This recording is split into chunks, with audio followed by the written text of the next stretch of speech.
প্রবাসে ভ্রাতৃত্ববোধ, সৌহার্দ্য ও সামাজিক বন্ধন জোরদার করতে ইটালিতে জালালাবাদ প্রবাসী কল্যাণ পরিষদের ইফতার ও দোয়া মাহফিল অনুষ্ঠিত হয়েছে।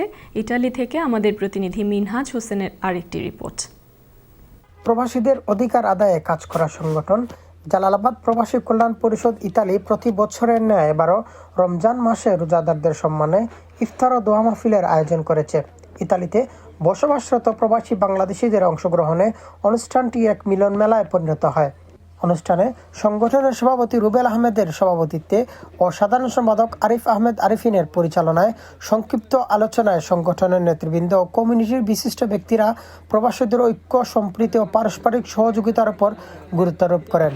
এ সময় অতিথি হিসেবে উপস্থিত ছিলেন সংগঠনের উপদেষ্টা লুৎফুর রহমান, কমিউনিটি ব্যক্তিত্ব শহীদ আহমেদ, আলী আহমেদ, জাকির হোসেন, রেদাউদ আহমেদ, মিজান আহমেদ সহ রুমের বিভিন্ন আঞ্চলিক, সামাজিক ও রাজনৈতিক সংগঠনের নেতৃবৃন্দ।